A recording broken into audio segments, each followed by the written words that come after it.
ప్రభునందు ప్రియమైన దేవుని వారలారా, పరలోకమందున్న పరమ తండ్రి దేవుడు నన్ను ప్రేమించి ఈ ఉదయకాల సమయంలో మరొక అద్భుతమైన ఆత్మ సంబంధమైన ఒక విషయాన్ని మనందరం కలిసి నేర్చుకోవడానికి నా తండ్రిని దేవుడు నాకు ఇచ్చిన ఆయుష్ను బట్టి ముందుగా నా తండ్రిని దేవునికి నా హృదయపూర్వక శిరస్సు వంచి కృతజ్ఞతలు తెలుపుతూ ఉన్నాను. అలాగే చాలామంది ప్రపంచ మోక్ష ప్రదాత క్రిస్టియన్ ఛానల్ బ్రదర్ డి ఏలియా అను నా ఛానల్ను ఎంతోమంది చూస్తూ నిజంగా చాలామంది సంతోషిస్తూ కొంతమంది ఫోన్ చేస్తూ ఉన్నారు. ఇంకా అనేక ఆత్మ సంబంధం విషయాలు ఇంకా చెప్పండి బ్రదర్ అని. నిజంగా అండి, మీరు ప్రోత్సహించిన ఆ ప్రోత్సాహాన్ని బట్టి నిజంగా మీకు నా యొక్క ధన్యవాదాలు తెలియజేస్తూ మరికొంతమందికి నేను కొనసాగడానికి పరలోకమందున్న పరమ తండ్రి దేవుడు నన్ను ఎంతోగానో తన మాటల చేత బలపరుస్తూ ఉన్నందుకు నిజంగా నేను ఎంతో సంతోషిస్తూ ఉన్నాను. మరి ఈ ఉదయం ఒక అద్భుతమైన విషయాన్ని చెప్పాలని, ఒక అద్భుతమైన తండ్రి దేవుని మనస్సులోని ఉన్న ఒక ఆలోచనను, ఒక నిర్ణయాన్ని మీ ముందుకు తీసుకురావడం జరిగింది ప్రియులారా. అది ఆనాడు ఇశ్రాయేలీయులకు మాత్రమే కాదు, కానీ ఈరోజు క్రీస్తులోనికి బాప్తిజము తీసుకొని క్రీస్తుని ధరించుకున్న క్రైస్తవులు ఉంటున్న మనకి కూడా చాలా మేలుకరంగా ఉందని నేను ఎంతో భావిస్తూ ఆశిస్తూ ఆ అద్భుతమైన వచనాన్ని మీ ముందుకు తీసుకురావడం జరిగింది. ఒకసారి మనం ఆలోచిద్దాం. ఏంటండి అంటే చూద్దాం. ద్వితీయోపదేశ కాండము 30వ అధ్యాయం ప్రియులారా, చూడండి.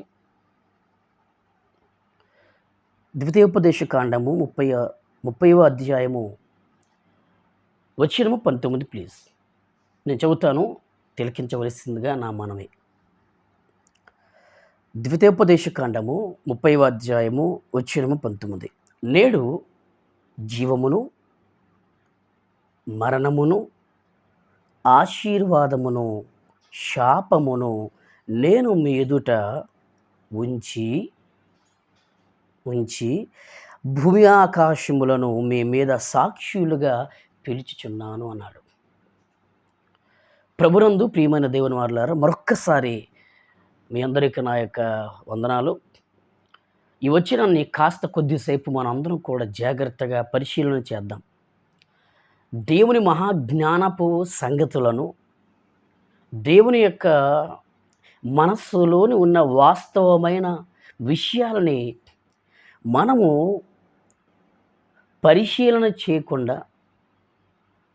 పరిశోధన చేయకుండా ఒకవేళ మనం పైనే చదువుకొని వెళ్ళిపోతే మనకు ఏమాత్రము కూడా తండ్రి అయిన దేవుని మనస్సు మనకు అంత స్పష్టంగా అర్థమైతే కాదు. మనకు దేవుని మనసు చాలా బాగా అర్థమవ్వాలి ప్రియులారా. అలా అర్థమైతే మన ఆత్మీయ భక్తి జీవితాలు ఇప్పుడే కాదు ఎప్పుడు కూడా వ్యర్థమైపోవు. అర్థం చేసుకుంటే నిజంగా మనమందరం కూడా ఆత్మీయతలో శిఖరం ఎక్కుతాం. దేవుని వాక్యాన్ని అపార్థం చేసుకుంటే ప్రియులారా, నిజంగా ఆత్మలో చనిపోతాం, లేదా ఆత్మీయతలో చనిపోతాం. కనుక ఈరోజు ఒక అద్భుతమైన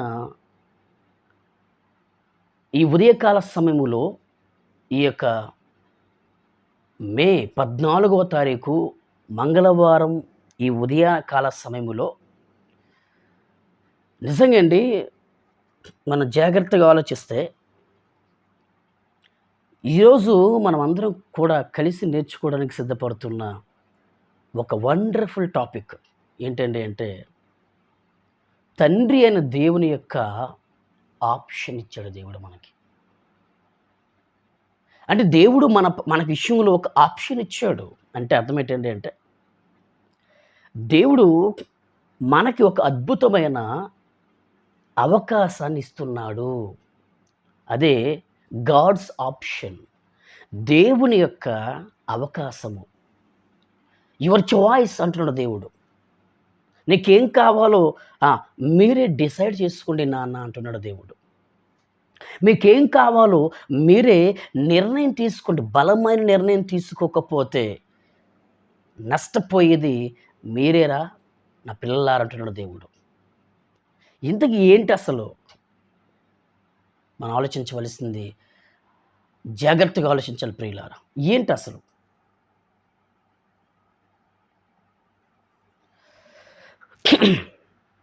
మనం ఆలోచించాలండి. ఆలోచించకపోతే చెప్పాను కదా ముందే, చాలా ఇబ్బంది పడతాం మనం. కనుక ద్వితీయోపదేశ కాండములో పరమతండ్రిని దేవుడు మోషే గారి చేత రాయించిన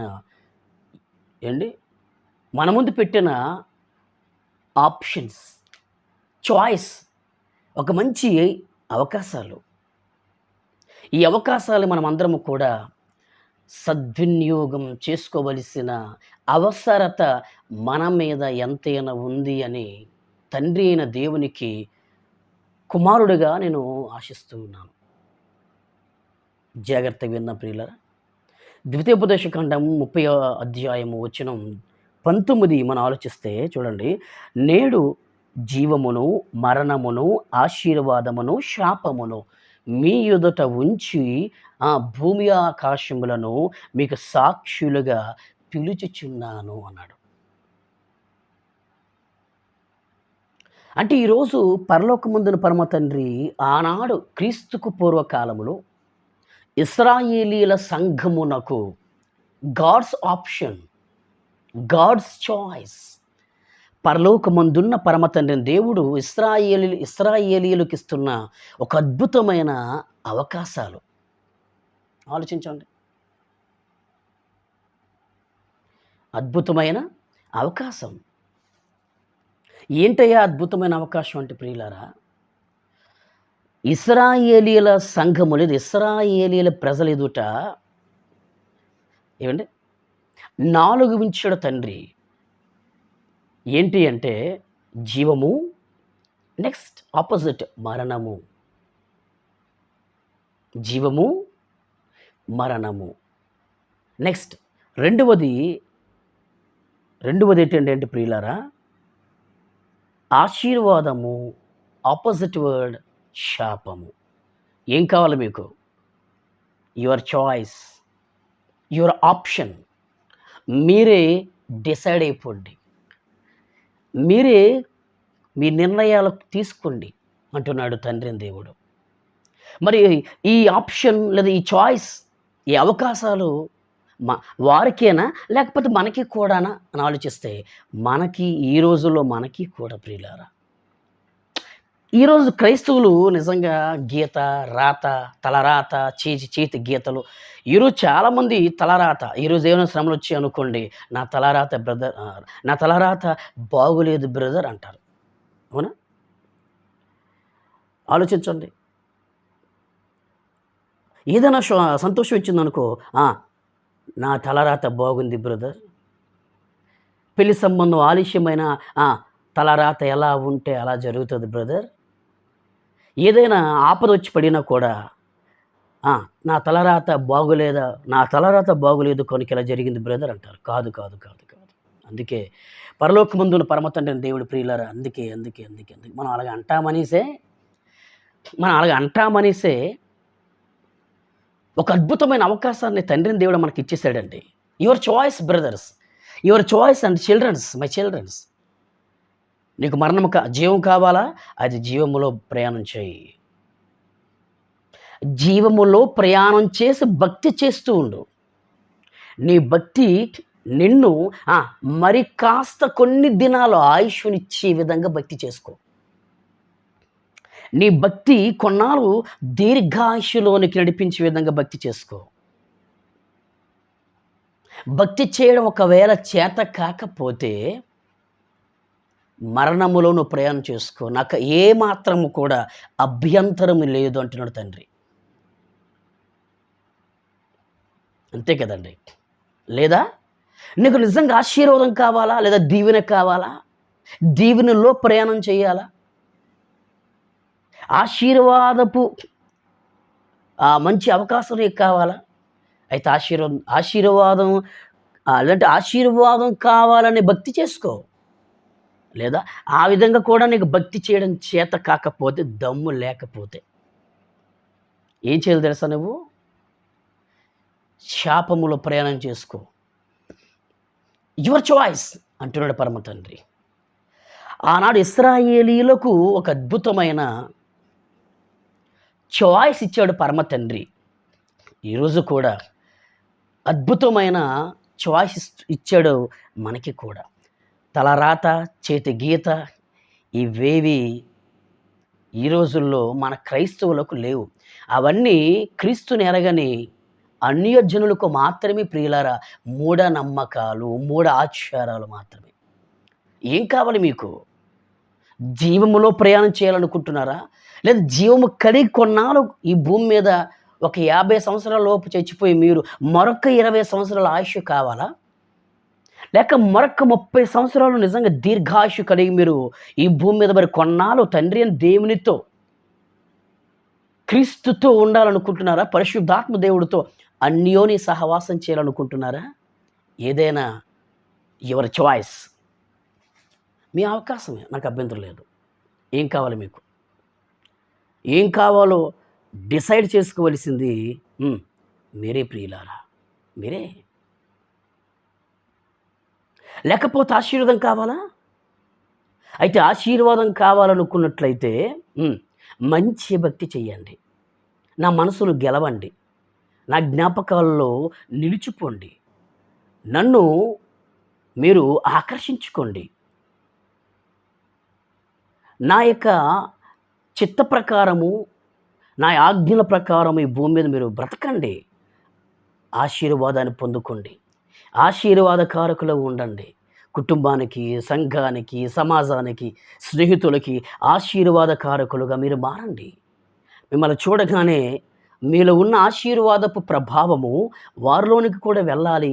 వారు కూడా ఆశీర్వాదకారకులుగా ఉండి మంచి భక్తిలో, ఆత్మీయతలో ఎదగాలనుకున్నట్లయితే మీరు కూడా ఆశీర్వాదకరముగా ఉండండి అని పరమ తండ్రి మనకిస్తున్న ఒక అద్భుతమైన భరోసా ప్రియులారా. మనకిస్తున్న ఒక అవకాశం. ఏది ఏమైనా చేతులారా దక్కించుకోవలసింది మనమే, చేతులారా పోగొట్టుకోవలసింది మనమే ప్రియులారా. తండ్రిని దేవుడు ఏం చేయడండి. ఈరోజు బాధలు, శ్రమలు, ఇబ్బందులు, రోగాలు ఎంత భక్తి చేసిన దేవుడు పట్టించుకోవట్లేదు. No no no no no అటువంటి బలహీనమైన మాట్లాడకండి దేవుడి దగ్గర. మన భక్తి, అందుకే యోబు గ్రంథంలో తేమానీయుడైన ఎలీఫజ్ అంటున్నాడు, భక్తుడా, బ్రదర్ యోబు, మై బెస్ట్ ఫ్రెండ్ యోబు, నీ భక్తి నీకు ధైర్యం పుట్టింపదా? నీ యథార్థ ప్రవర్తన నీ నిరీక్షణకు ఆధారము కాదా అంటున్నాడు యోబు. తేమానీయుడైన ఎలీఫజుతో యోబు అంటున్న మాటలు ప్రియులారా. అంటే ఈరోజు మన భక్తి జీవము కలిగే విధంగా చెయ్యాలి. ఇది మర్చిపోకండి. ఈరోజు మనం చేస్తున్న భక్తి అది ఆశీర్వాదకరంగా మారాలి, మర్చిపోకండి. మరణముగా మారకూడదు ప్రియులారా. శాపముగా మారకూడదు ప్రియులారా. శాపముగా మారిన, మరణముగా మారిన ప్రియులారా, మన ఆత్మ చివరికి వెళ్ళిపోయేది భయంకరమైన ఆరని అగ్నిగుండానికి వెళ్ళిపోతుంది. కనుక మన భక్తి మనకు ఈ భూమి మీద కొన్నాళ్ళు దీర్ఘాయుషిచ్చే విధంగా ఉండాలని మనం కోరుకుందాం ప్రియులారా. ఇది తండ్రి అయిన దేవుడు మనకిస్తున్న ఒక అద్భుతమైన ఈ ఉదయకాల సమయంలో మనకిస్తున్న ఒక భరోసా, ఒక అద్భుతమైన good option, latest and breaking option and ఒక వెరీ గుడ్ చాయిస్, మంచి అవకాశం. ఈ అవకాశాన్ని, ఈ యొక్క మంచి ఈ యొక్క ఏమంటారు వీటిని, ఒక మంచి ఆప్షన్ నిలబెట్టుకోవలసింది మనమే, కాపాడుకోవలసింది మనమే, ఆశీర్వాదకారకులుగా ఉండవలసింది మనమే. ఎవరో వచ్చి మనకి ఆశీర్వదించడు, దీవించడు. ఈ రోజుల్లో క్రైస్తువులు ఎలా మారిపోయారంటే వాక్యానికి విరోధులుగా, శత్రువులను ప్రేమించని వారుగా, శత్రువులను క్షమించలేని వారుగా, మారిపోయారు. బయటికి మాత్రం పెద్ద డంబముగా మాట్లాడతారు. అలాగుండాలి, ఇలాగుండాలి, ఇలాగుండాలి, అలాగుండాలి అని పెద్ద అవునా? ఆ! వాక్య విరోధమైన మాట్లాడుతుంటారు ఊరికన. వాక్యాన్నే మాట్లాడతారు, కానీ వాక్య విరోధంగా మాట్లాడతారు. వాక్యాన్నే మాట్లాడతారు, కానీ వాక్యానికి ఎప్పుడు కూడా సింక్ అవ్వని మాట్లాడతారు. మీరు ఆలోచించండి పోనీ. అందుకే మనమందరం కూడా తండ్రి అయిన దేవుడిస్తున్న ఆప్షన్‌ని మనం నిలబెట్టుకుందాం ప్రియులారా. దేవుడు మనకిస్తున్న ఒక అద్భుతమైన అవకాశాన్ని మనం కాపాడుకుందాం మనం. జీవం నీకు మరణము కావాలా? నీకు జీవము కావాలా? మరణము కావాలా? ఆశీర్వాదం కావాలా? శాపం కావాలా? ఏం కావాలి? మీరు తీసుకొని అనేసాడు. అంటే ఈరోజు మన భక్తిని కాపాడుకోవాల్సింది మనమే. మన భక్తిని నిలబెట్టుకోవాల్సింది మనమే. ఈ భూమి మీద ఎర్లీగా అంటే తొందరగా చనిపోకుండా ఆ! కొన్నాళ్ళు ఈ భూమి మీద మనం దీర్ఘాయుష్మంతులుగా మనం ఉండాలి అంటే నిజంగా ఆ దీర్ఘాయుష్ను కూడా కాపాడుకోవలసింది మనమే. శాపానికి దూరం అవ్వాల్సింది మనమే. మీరు ఆలోచించండి. కనుక జీవము కావాలా? మరణము కావాలా? ఆశీర్వాదం కావాలా? శాపం కావాలా?